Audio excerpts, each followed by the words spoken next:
Welcome to another episode of the Waffle Shop podcast. Today, I'm joined by an absolute legend. I'm going to say, I feel like she's like cringing looking at me, but I'm saying it anyway. TikToker, director, legend.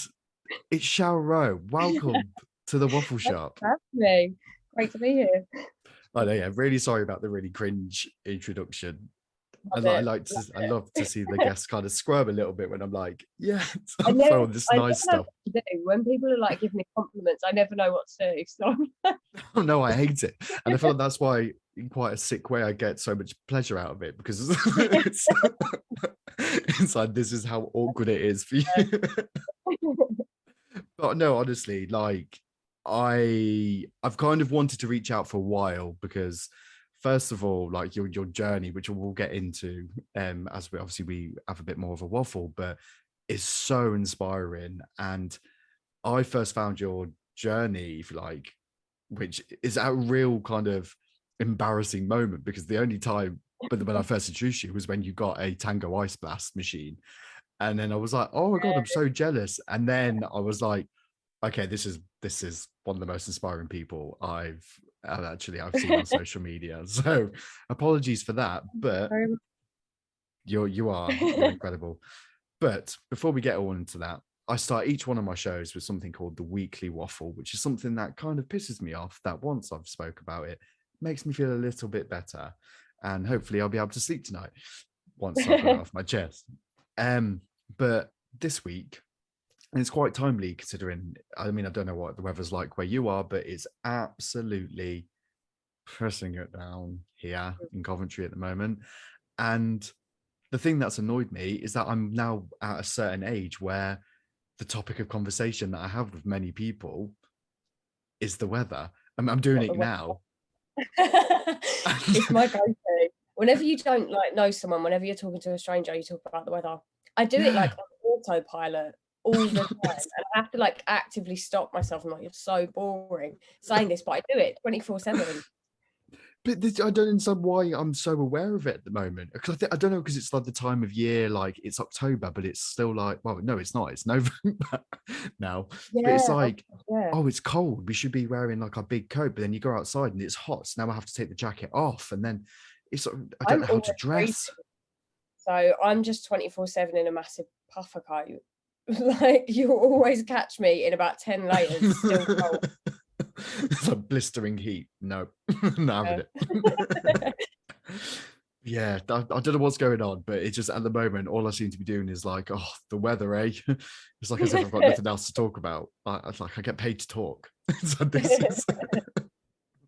um, is there anything that gets on your nerves that you like to? Literally before I joined this call. Do you know what one of my biggest pet peeves is technology? So for people listening, I couldn't get onto the call just now, and it took me 10 minutes to get the Zoom link to work. And I don't know why, like, I don't know why I do what I do, because all my like job, my degree is like technology. Technology. And like, I used to want to be an editor, and then I did editing at uni for about a few months, and I went, fuck that. Like, it gets me so irrationally angry, like nothing Yeah. else. My girlfriend will be like shaking in the room with me because I'll be perfectly fine, and then I'm like smashing up the desk, like, why won't you? I just because it has no rhyme or reason. It really annoys me. Like, there's no, Yeah. yeah. Sorry, I I've just feel got like because you can't blame it. I felt for honest, I felt a little bit like, oh, do you need a minute?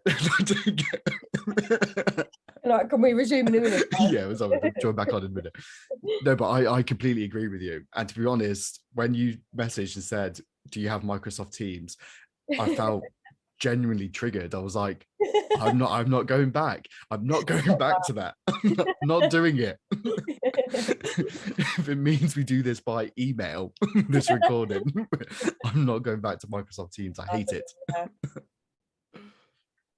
But which it's rare, the technology thing leads me quite nicely into like what you do. Like you are now like I'm gonna say like one of the most probably famous TikTokers in the UK. Like you have Stop. millions.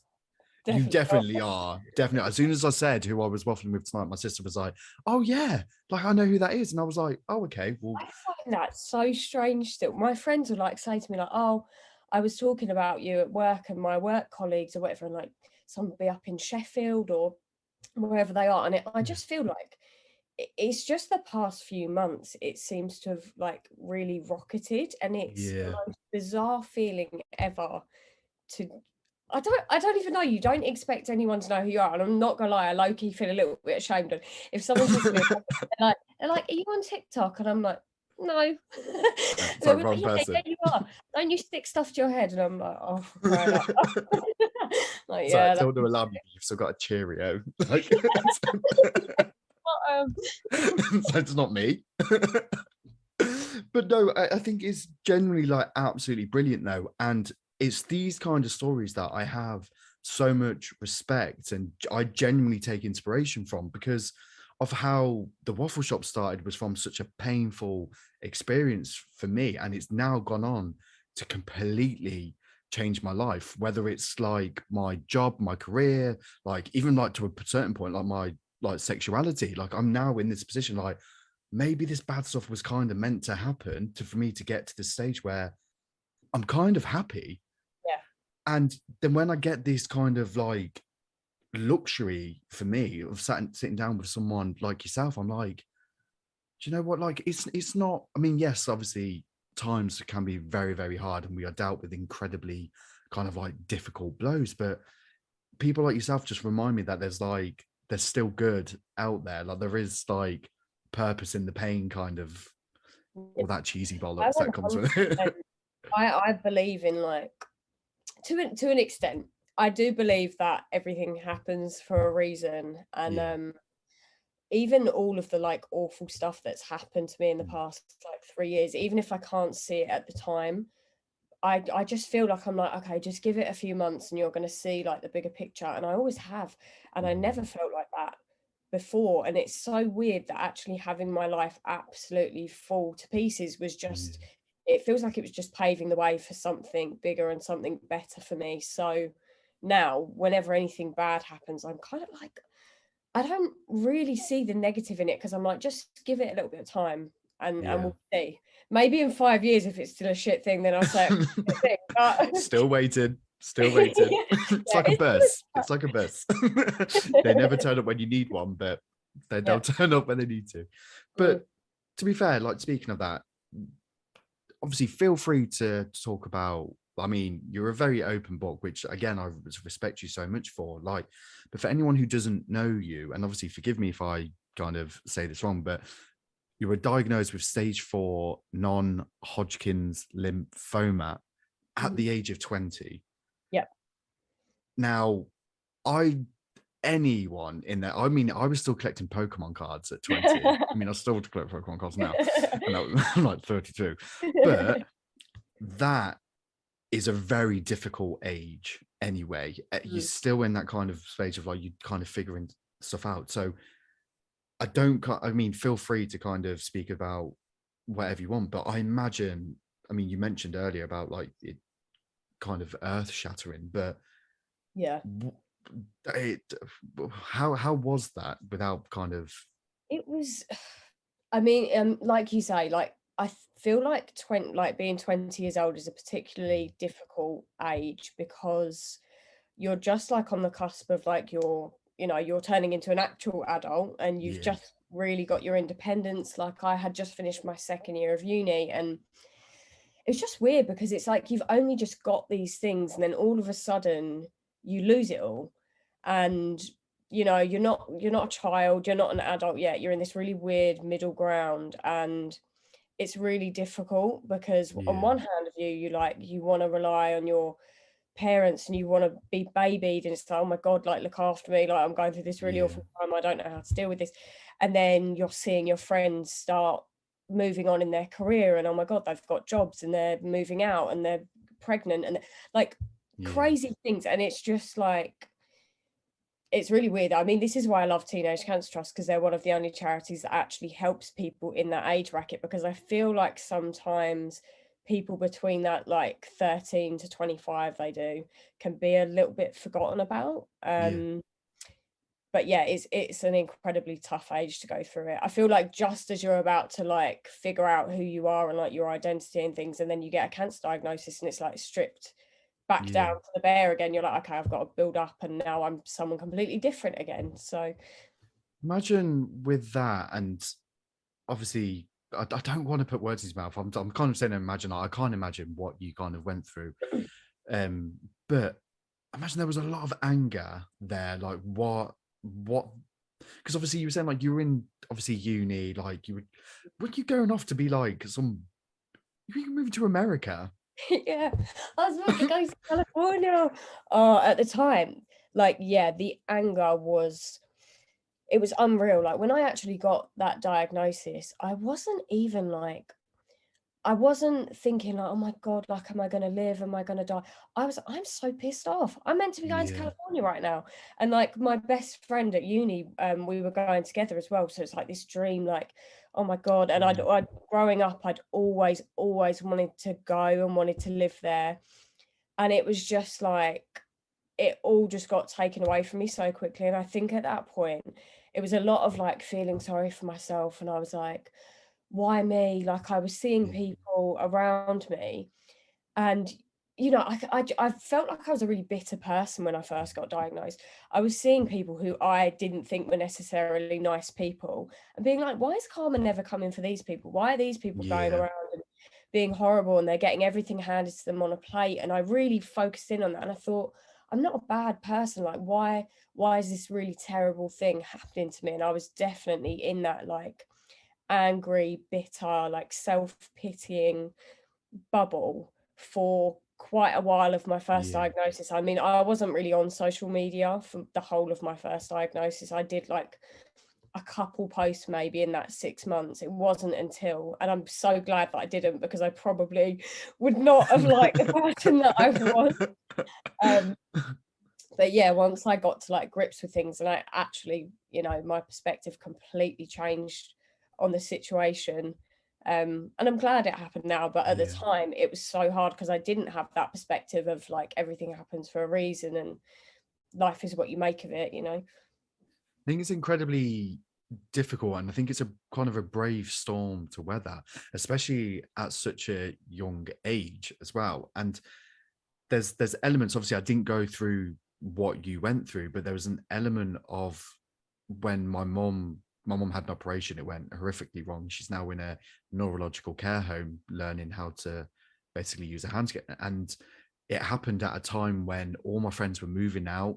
They were getting married. They were having babies, and there's still elements with me, and like obviously I'm in a completely different age bracket to you, like of that bitter feeling of being like, well, why can't I just have the normal, like what everyone else has got? And then there's moments like this because I didn't know other people out there were going through or feeling the same way I was because I bottled it up. I wasn't speaking about it.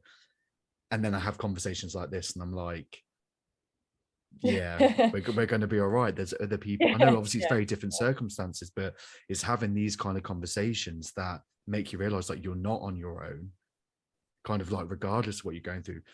I kind of want to touch upon the Teenage Cancer Trust because like quite a lot of people out there, when you think of cancer, you think of obviously, without kind of sounding like, oh, but it's more the older generation. That's what you think. And I think they do some incredible work. I imagine they've been a massive kind of rock for Mm, you. yeah, definitely. So for pretty much all of my treatment, I've had like Teenage Cancer Trust there, and I always speak about like in particular they provide youth coordinators, which are people who like come and speak to you. I guess I don't know if you'd call it like a social worker type of thing, but Yeah. they would always come and speak to me. And a lot of the time I was alone in hospital, so they would be the only people that I had. And you know, always trying to sort out like activities for you to do and like even like little things. People don't realize how far they go when you're in such a vulnerable state like that. Mm. Like I had this one worker who would always be like bringing me in Domino's pizza or like iced Wow. lollies or Yeah. coffees or you name it, and it would just be like when you're isolated in hospital like that, a small gesture, like, I'm such an emotional person anyway. She'd come in with like a slice of pizza and I'd be in tears because I was like, I just needed this today. And I love them, so that helps. Yeah, they've just been fantastic with everything. No, I love that. So what came next? Because I imagine music's my biggest coping mechanism, and I lean on it quite a lot. TikTok. Mm-hmm. I imagine. Why do I keep saying I imagine?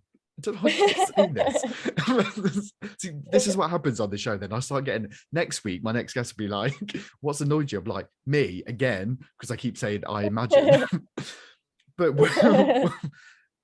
like, you've managed to, through kind of like your bravery, like your honesty, like your openness, and your sense of humor, which I think when you go through a tough time, sometimes it's the sense of humor that actually pulls you through on some of those like darkest 100%. days.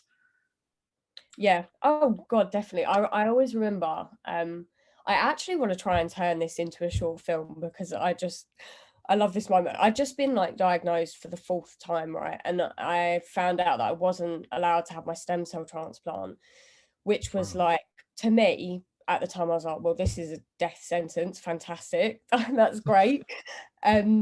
Because my cancer has always been really aggressive and it spreads Yeah. quickly. And it's just like, oh God, if I don't get into remission, have this transplant right now, like that's it. Anyway, I got the call and I went out. I have like a field behind my house and I just sat and I cried for a little bit. And then I phoned my friend because she lives like a minute down the road to me. And we went and met up. And we just started laughing. Like, I just looked at her and we were just in fits of laughter. And she said to me, fuck's sake, I'm going to be in therapy for decades. Because every time I speak to her, it's like, oh, I'm cancer free. No, I've got it again. No, I'm cancer free. Surprise. It's back. And it's like, we were just honestly like, I still have the voice notes. They're posted somewhere on TikTok. And it's just of us like hysterically laughing at the situation because it is funny. Like, you couldn't write it. It's so ridiculous. Like, sometimes, you know, I'm cancer free, and then 1 month later it's back, and you just think, what kind of shit luck is this? It's like, why? But at the same time, I find it so funny because I'm just like, what is going on? Like, who is writing the story? They need to be fired. I can come up with this new storyline at least. Do you know what I mean? A bit of originality. But Joe, that I love that about you is the fact that you do see the kind of like the positive in it. Like, there are so many people out there, and obviously everyone's on their own journey. And this isn't kind of, this sounds very preachy. Like, you know, we can sit around and cry about it. We can have those days. That is perfectly allowed. Like, life is tough, but you can't sit around. Like, life isn't going to stop. Like, you know, me and you are both sat here now. Like, we carried on. Like, you've got to keep going. Mm. What I was kind of saying about like the kind of like the coping mechanism, obviously I just did it again. Why am I doing that? I'm winding myself up now with I imagine. TikTok being a coping mechanism to kind of a bit of an outlet for you. And then obviously I know you love the like films and like being like creative. Is there anything else that you kind of lean upon when things do get a little bit kind of you mentioned there about going to like the field and just kind of chilling out. Like, is there anything else that you kind of lean on?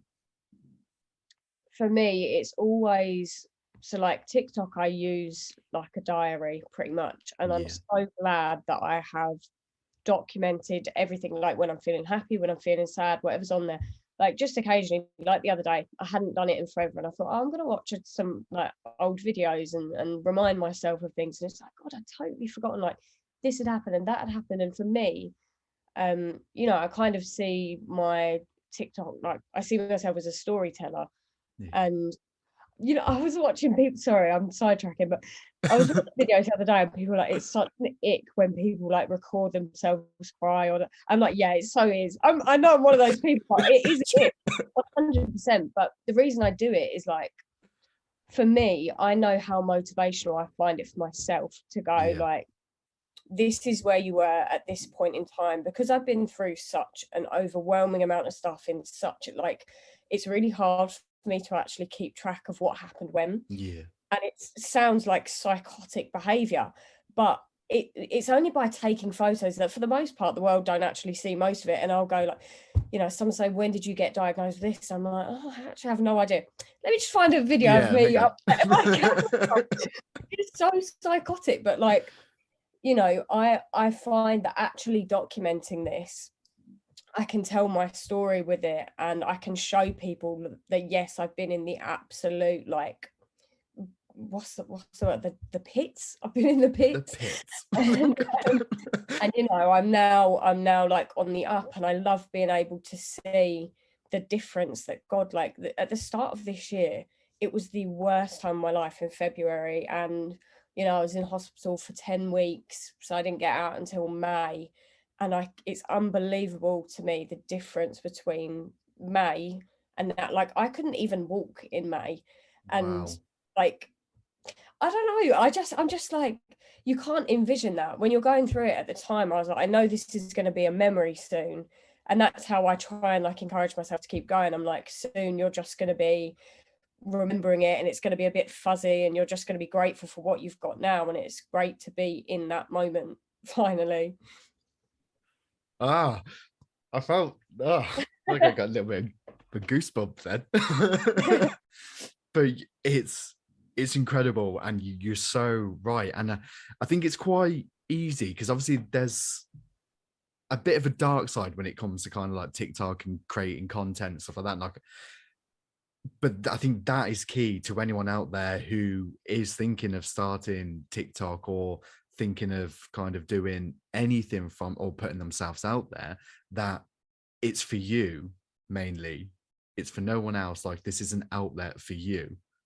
Anyone out there who's kind of creating content or have that fear of kind of like posting it or whatever it might be, but you you've summed it up perfectly there with the kind of, it's a diary entry for you. Like, you've got these incredible little snippets of like your journey that you can look back on. Like you just said, like in February, you weren't able to walk.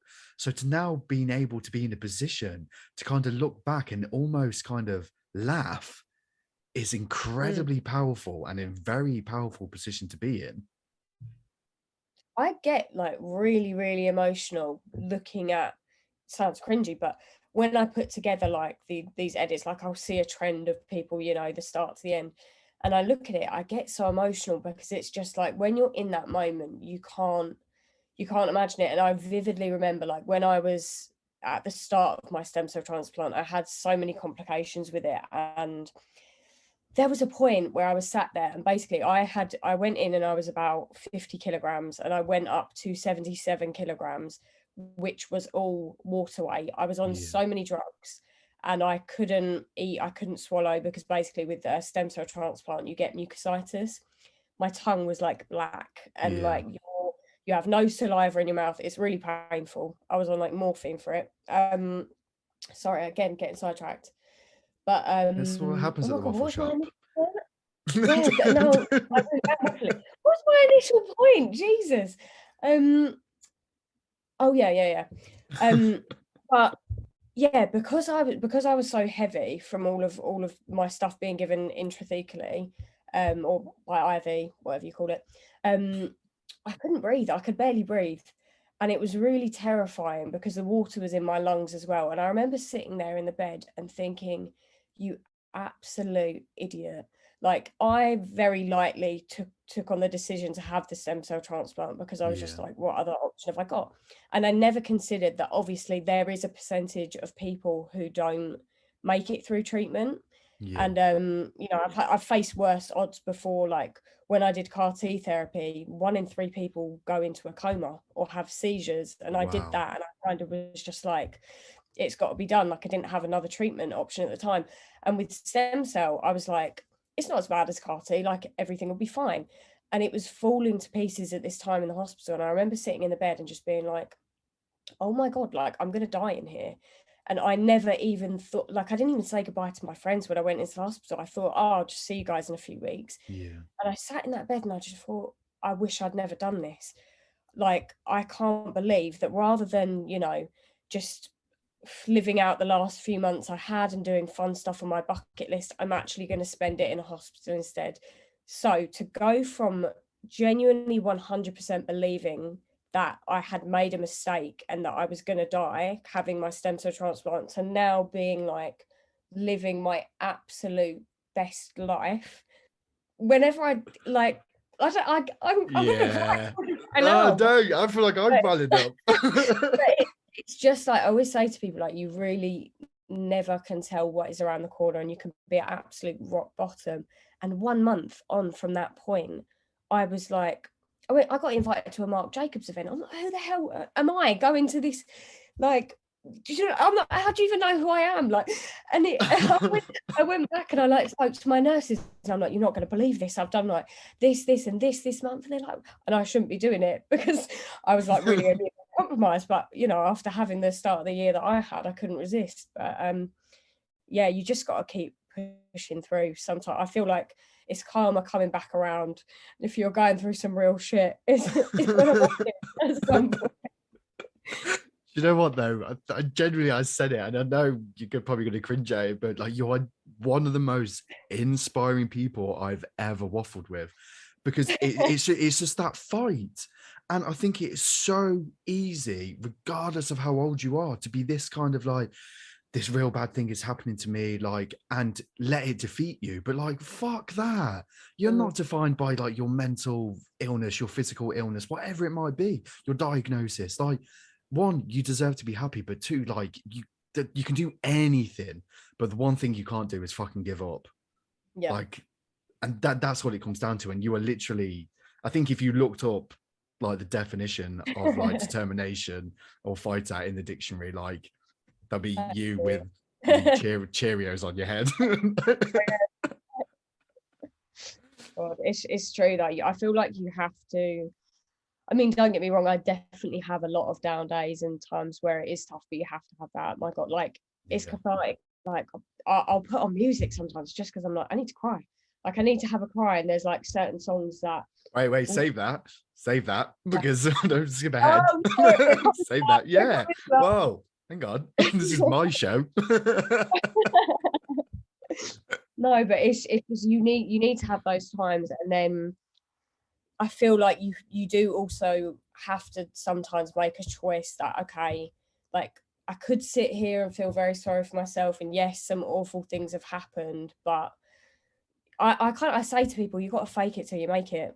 Like, sometimes I am just laughing about a situation that, yeah, maybe I'm not ready to laugh at yet, and then I genuinely believe that you can like trick your brain, you can rewire your brain into, you know, it's about building those like neurological pathways. So I feel like if you tell yourself something over and over again, it's like when you read a lot of like self-help stuff and people saying stuff in the mirror, the more you say it, the more you start to believe it, because you're actually building these pathways in your brain.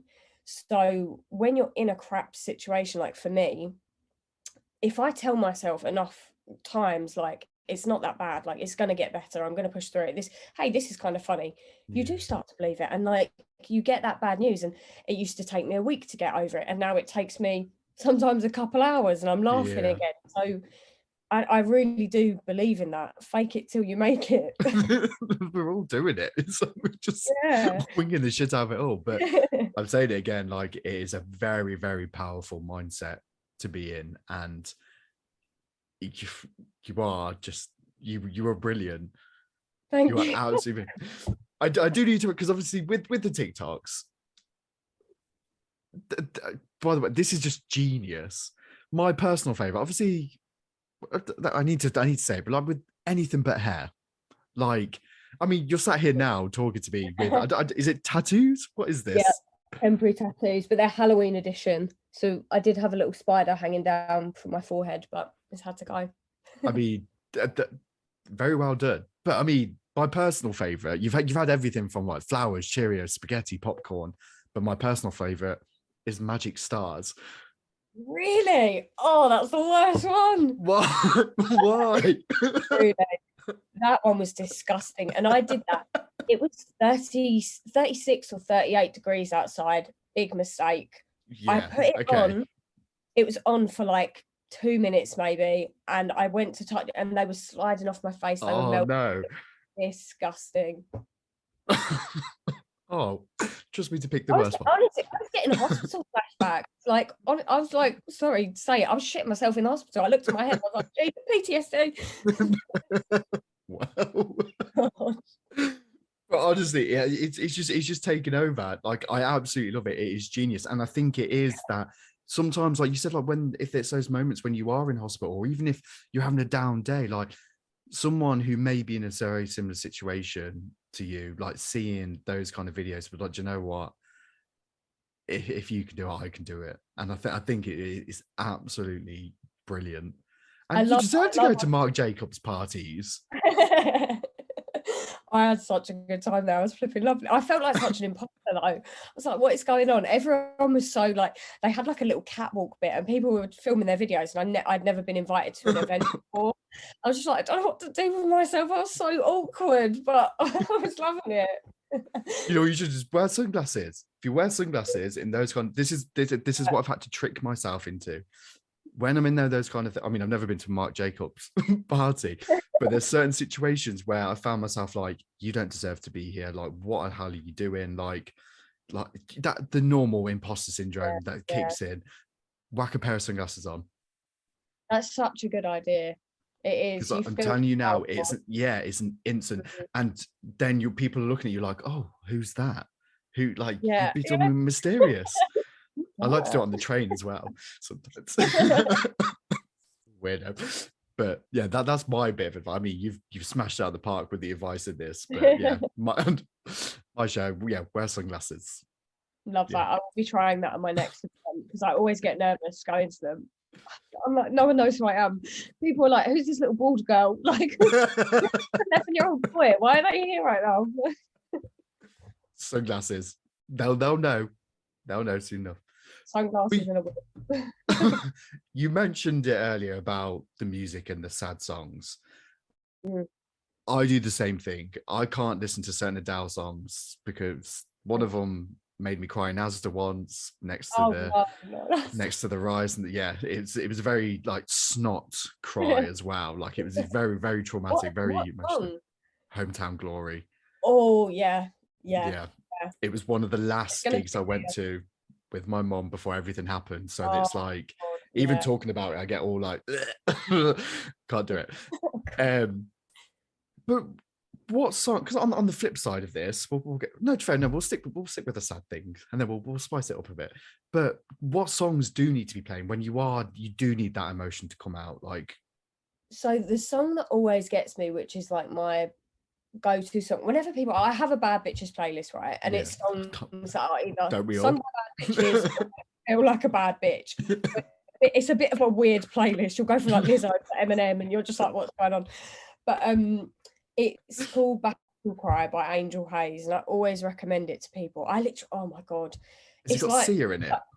Yeah. Yes. And honestly, inject it into me because it's like every time I listen to it, I get goosebumps, and like I feel like I'm in a music video. I'm looking out the window because just this song, it's not even just been like during my cancer treatment when I was at school, like always different parts of this song have just resonated with me. And going through my treatment now, like I want to get a tattoo to symbolize it. I don't want the lyrics or something super cliche, but there's just a line that says, life's like a bed of roses, you take the thorns and you make do. And I really live by that because I feel like for the last 3 years, 99% of my life has been thorns. And you know, I made that active decision of, okay, well, how can I actually use this to my advantage? How can I change the narrative? And, you know, what I've done with my TikTok, and then what I ended up doing with my degree and my graduate film, and what I'm doing now, like, there's ways to spin, like, everything is about your perspective. And I really believe that you can turn any thorn into a rose, and it just depends like what you want to do with it, you know? So that song, like whenever I hear that lyric, I'm just like, and it gets me like hyped up, but I'll be crying at the same time. It's kind of like tears of joy because you're like, look at what you're overcoming, and look how it's just a whole. No, I'm feeling it. I've out of the 2 years I've been doing this, I don't think I've ever had someone come on and been like, this is the song. Because everyone normally sits there like, oh, I don't know. So I feel like people try to think of a cool answer, or like, oh, no songs really make me cry, but straight away. And I don't, belter. Because I just always, it's just my top. But the problem is, like, when we'll be sitting and it comes on shuffle in the kitchen, like my girlfriend obviously knows it always makes me emotional. If I'm not in the mood, I'm like, skip that damn song. Yeah, get rid of it. I've got my God, and I can't cry right now. I've just stuck Cheerios to my head. I need to do it. Oh, fair, solid answer. That's up there, but one of the best. So I imagine, obviously, with these parties that you go to now, with the the circles that you're mixing in now, is there a song that needs to be playing to get you on the dance floor? I've got another banger. Heated by Beyonce. Oh my God, like I could be dying on a night out and that I'll be resurrected. I'll be on the dance floor. It just it gets me going. You need to get it on your playlist now. I'm telling you. I feel like I'm just gonna like send an email every now and again, like, any requests, please can you give me some 2 belters. That's never happened before. Sometimes I have to pretend I know what they say. But I'm prepared. Like that song, my dad like dreads picking me up, because he'll pick me up from like one night. I went to a Halloween party the other day and I'll get picked up drunk, and then he knows that I'm connecting to the aux, and the turned up to like 100, and Heated by Beyonce is going on straight away, and I'll be dancing like a fool in the front of the car. It's probably quite dangerous actually. He's just trying to drive and I'm literally like doing all this in the front seat. You can't help it. You can't help it. Sometimes. I'm possessed when it comes on. So by Beyonce. Yeah. The spirit of Beyonce takes over. It happens to the best of us. Honestly. I'm dreading trying to get tickets to that tour when it eventually happens. God, yes. I have to get tickets. I think it's going to be impossible though. We can dream. Faith. We can manifest. We could do it. But I'm gonna, every day in the mirror now, I'm like, you can get these tickets. Get these tickets. Honestly, I was in such a shitty mood today, and you've completely flipped it around. You have been an absolute dream to waffle with, and you're one of my new favorite people. Like, I love everything you stand for.